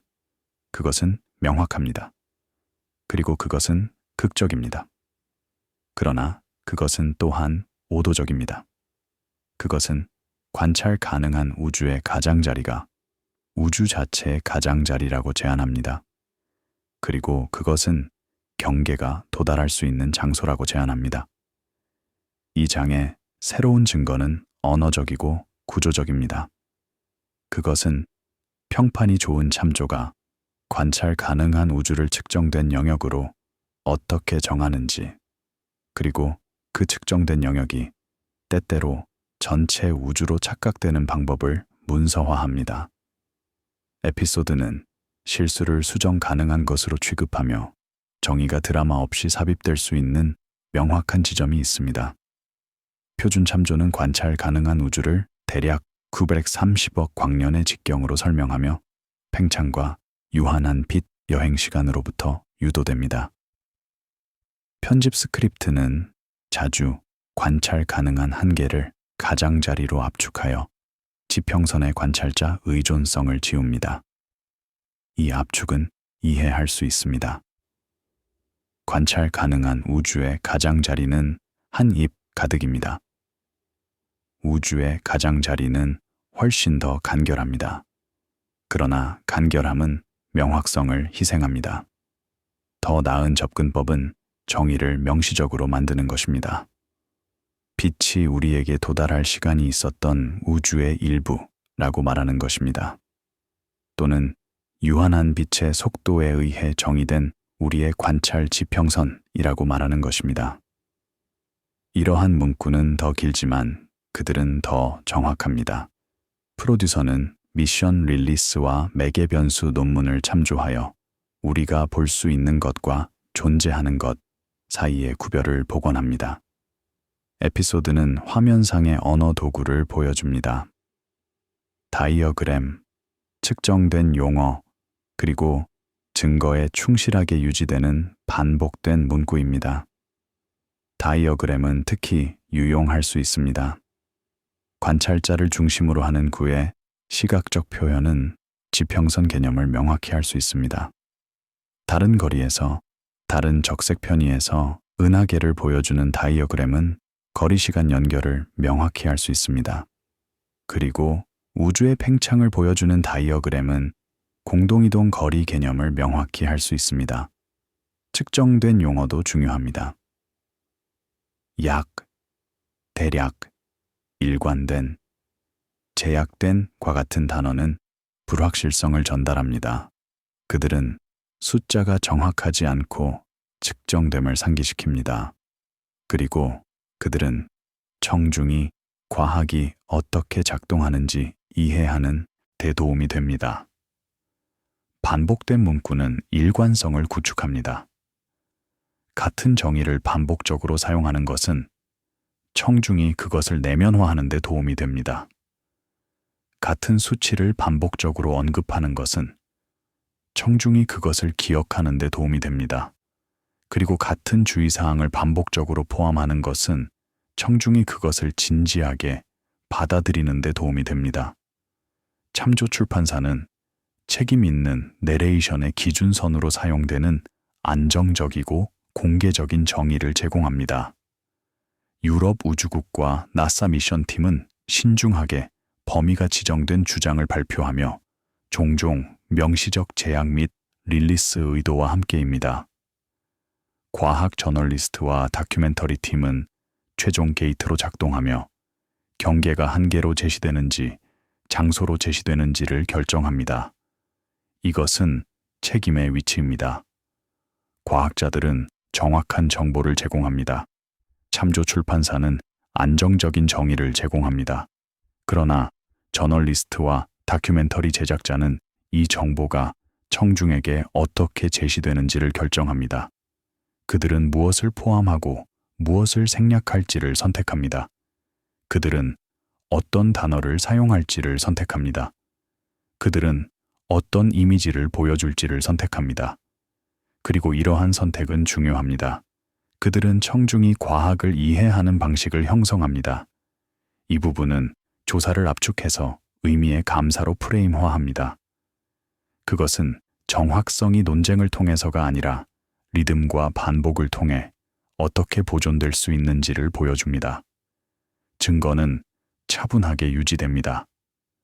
숫자, 정의, 릴리스 노트입니다. 리듬은 커뮤니케이션에서 중요합니다. 정보를 제시하는 속도는 청중이 그것을 흡수할 수 있는지에 영향을 미칩니다. 너무 빠르면 그들은 압도됩니다. 너무 느리면 그들은 지루해합니다. 올바른 리듬은 청중이 참여하고 정보를 유지하도록 합니다. 반복은 또한 중요합니다. 정보를 한 번 제시하는 것은 충분하지 않습니다. 그것은 여러 번 반복되어야 합니다. 다른 맥락에서, 다른 단어로, 다른 예와 함께입니다. 이 반복은 청중이 정보를 내면화하는 데 도움이 됩니다. 분석가들에게 패턴은 기관을 가로질러 친숙합니다. 주의가 부족할 때 정밀도는 부족한 자원이 됩니다. 이것은 현대 미디어 환경의 중심 긴장입니다. 정보는 풍부합니다. 주의는 부족합니다. 그리고 정밀도는 종종 간결함을 위해 희생됩니다. 그러나 정밀도를 희생하는 것은 의미를 희생하는 것입니다. 그리고 의미를 희생하는 것은 이해를 희생하는 것입니다.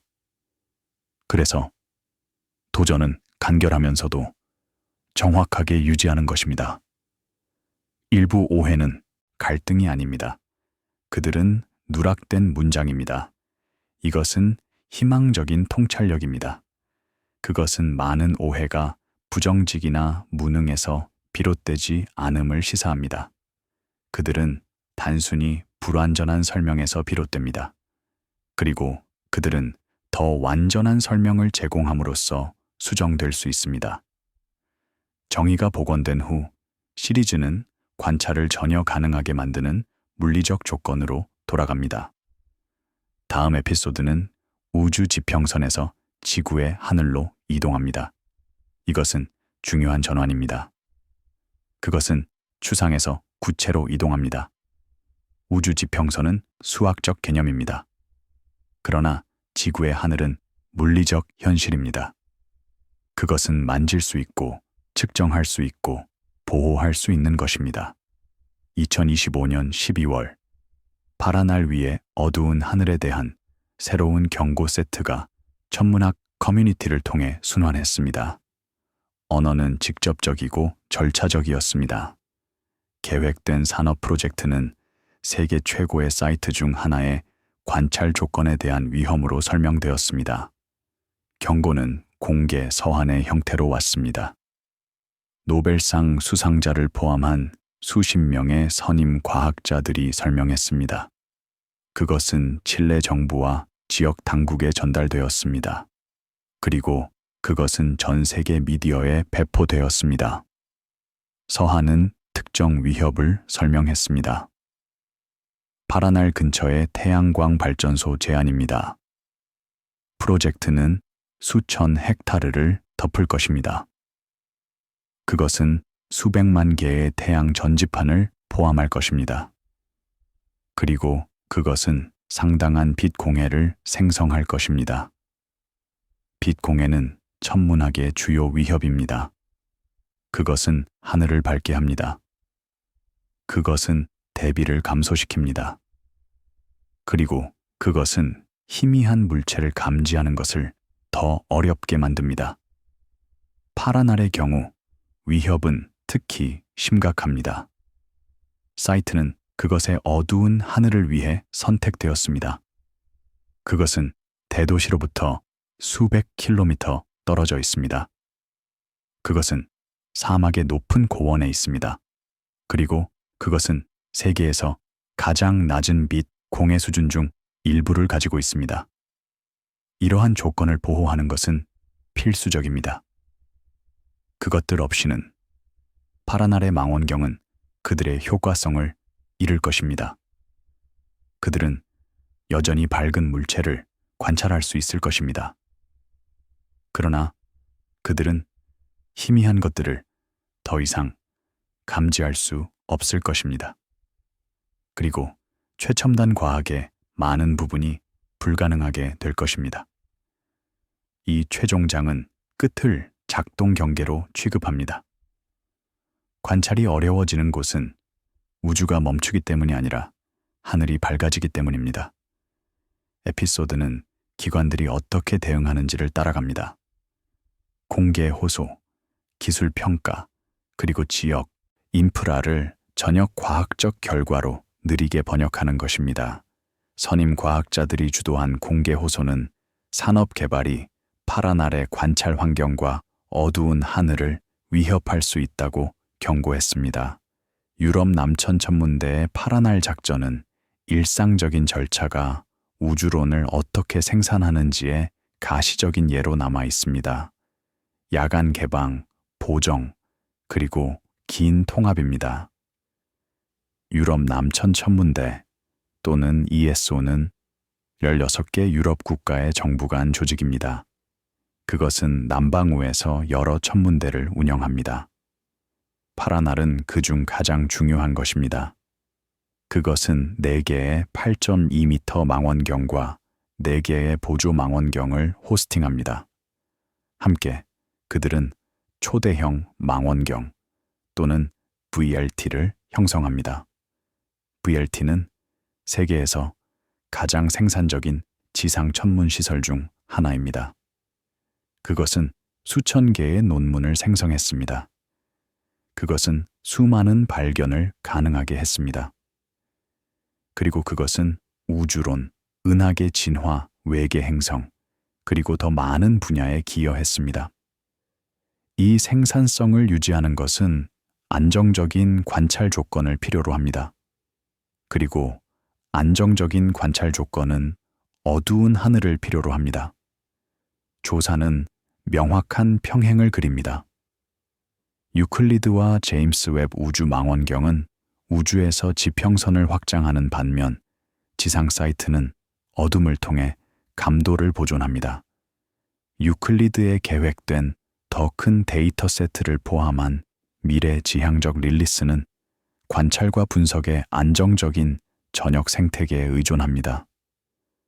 우주 망원경과 지상 망원경은 보완적입니다. 각각은 강점과 약점을 가지고 있습니다. 우주 망원경은 대기 흐름을 피합니다. 그들은 자외선과 적외선을 관찰할 수 있습니다. 그리고 그들은 안정적인 관찰 조건을 가지고 있습니다. 그러나 그들은 비쌉니다. 그들은 유지하기 어렵습니다. 그리고 그들은 크기가 제한됩니다. 지상 망원경은 덜 비쌉니다. 그들은 업그레이드하기 쉽습니다. 그리고 그들은 훨씬 더 클 수 있습니다.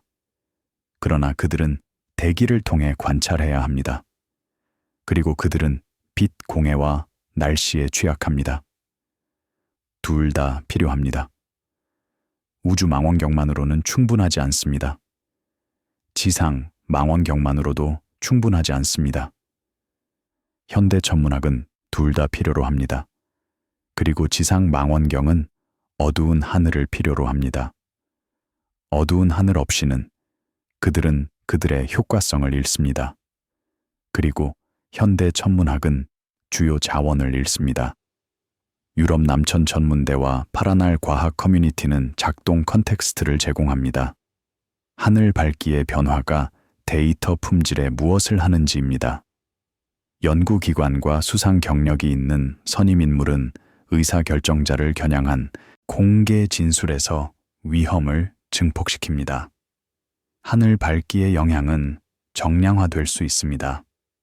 천문학자들은 하늘 밝기가 감지 한계를 어떻게 감소시키는지를 계산할 수 있습니다. 그들은 희미한 물체를 감지하는데 필요한 관찰 시간이 얼마나 증가하는지를 계산할 수 있습니다. 그리고 그들은 어떤 과학 프로그램이 불가능하게 되는지를 계산할 수 있습니다. 이러한 계산은 객관적입니다. 그들은 측정 가능한 물리적 효과에 기반합니다. 그들은 천문학 커뮤니티 내에서 논쟁의 여지가 없습니다. 그리고 그들은 설득력 있는 주장을 제공합니다. 그러나 그들은 결정을 내리는 사람들에게 설득력이 있습니까? 이것이 질문입니다. 그리고 대답은 불확실합니다. 정책기관과 지역계획 프로세스는 증거 사슬의 일부가 됩니다. 왜냐하면 관찰은 광학만큼 거버넌스에 의존하기 때문입니다. 이것은 과학의 중요한 측면입니다. 과학은 실험실이나 천문대에서만 일어나지 않습니다. 그것은 또한 정책 사무실과 계획회의에서 일어납니다. 과학 인프라를 보호하는 결정은 과학 자체만큼 중요합니다. 그리고 이러한 결정은 종종 어렵습니다. 그들은 경쟁하는 이익을 균형 잡아야 합니다. 경제 발전과 환경 보호입니다. 지역 이익과 전역 이익입니다. 단기 이익과 장기 가치입니다. 파라날의 경우 긴장은 명확합니다. 태양광 발전소는 경제적 이익을 제공할 것입니다. 그것은 일자리를 창출할 것입니다. 그것은 에너지를 제공할 것입니다. 그리고 그것은 지역 경제에 기여할 것입니다. 그러나 그것은 또한 비용을 부과할 것입니다. 그것은 파라날의 관찰 조건을 저하시킬 것입니다. 그것은 주요 과학시설을 위협할 것입니다. 그리고 그것은 전역 과학 기업을 손상시킬 것입니다. 어떤 이익이 더 중요합니까? 이것은 과학이 대답할 수 없는 질문입니다. 그것은 가치 판단입니다. 그리고 그것은 궁극적으로 정책 이반자와 대중에 의해 이루어져야 합니다. 그러나 과학은 정보를 제공할 수 있습니다. 그것은 비용과 이익을 정량화할 수 있습니다. 그것은 대안을 식별할 수 있습니다. 그리고 그것은 사회가 정보에 입각한 결정을 내리는데 도움이 될 수 있습니다. 이 부분은 끄들 접근의 문제로 재프레임함으로써 조사를 마감합니다. 우주는 도달 가능한 가장자리가 없을 수 있지만 관찰은 빛, 먼지, 그리고 개발을 통해 빠르게 도착할 수 있는 한계를 가지고 있습니다. 에피소드는 초점을 절차적으로 유지합니다. 무엇이 측정되고 무엇이 손실되고 무엇이 보존될 수 있는지입니다. 측정된 것은 파라날의 현재 관찰 조건입니다. 하늘 밝기, 시익 날씨, 그리고 다른 요인들입니다.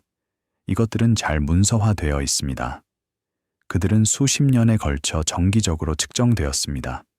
그리고 그들은 벤치마크를 제공합니다. 손실될 수 있는 것은 이러한 조건입니다. 빛 공해가 증가하면 하늘 밝기가 증가합니다. 그리고 관찰 품질이 감소합니다. 이 저하는 정량화될 수 있습니다. 그것은 예측될 수 있습니다. 그리고 그것은 돌이킬 수 없습니다.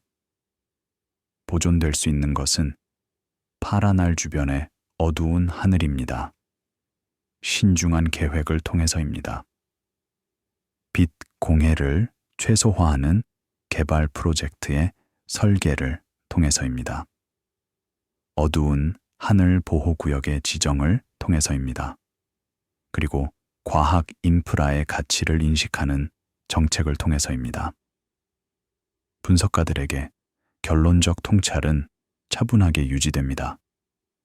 우주 경계는 인내심 있게 연구되지만 인간이 만든 경계는 단일 계획 주기 내에 나타날 수 있습니다. 이것은 명확한 대조입니다. 우주 지평선은 수십억 년의 우주 역사에 의해 설정됩니다. 그것은 천천히 변합니다. 그것은 인내와 정밀도로 연기될 수 있습니다. 그러나 인간이 만든 경계는 빠르게 나타날 수 있습니다. 산업 프로젝트는 몇 년 내에 구축될 수 있습니다. 빛공해는 밤새 증가할 수 있습니다. 그리고 관찰 조건은 돌이킬 수 없이 저하될 수 있습니다. 이것은 보존 노력에 긴급성을 부여합니다. 우주 지평선은 기다릴 수 있습니다. 그러나 어두운 하늘은 기다릴 수 없습니다. 그들은 지금 보호되어야 합니다. 아니면 그들은 영원히 손실될 것입니다. 가장 깊은 질문조차도 계속 보기 위한 조용한 장소에 의존합니다. 이것은 최종 통찰력입니다. 그것은 관찰과 사이트 사이의 연결을 만듭니다. 우주론과 환경 보호 사이입니다. 추상적인 질문과 구체적인 장소 사이입니다. 우주가 끝이 있는지를 묻는 것은 추상적인 질문입니다. 그러나 그 질문에 대답하는 것은 구체적인 장소를 필요로 합니다. 칠레의 사막, 하와이의 산, 남극의 고원입니다. 어두운 곳, 조용한 곳, 보호된 곳입니다. 이러한 장소 없이는 질문은 대답할 수 없습니다. 망원경은 작동할 수 없습니다. 그리고 과학은 진행할 수 없습니다.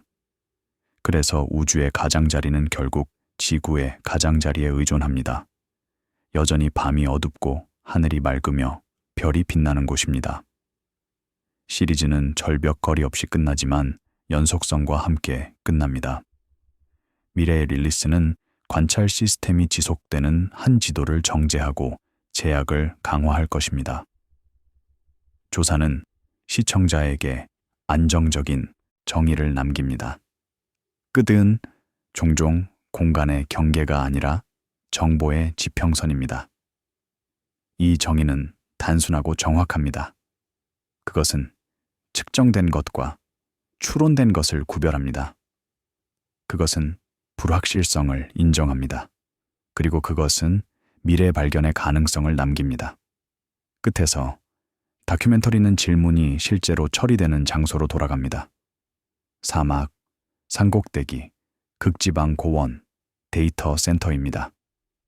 우주의 경계는 영화 같은 절벽이 아닙니다. 그것은 신호 강도, 우주 역사, 그리고 팽창하는 공간의 기하학으로부터 구축된 한 개의 집합입니다. 대략 930억에서 940억 광년의 직경으로 설명되는 관찰 가능한 우주는 존재의 끝이 아닙니다.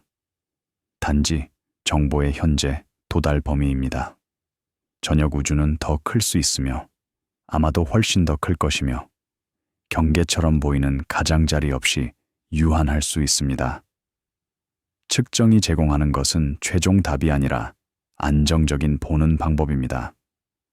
드라마 없이 추적된 경계, 반복을 통해 확인되고 자연이 자신을 기록하는 방법의 일부로 수용됩니다.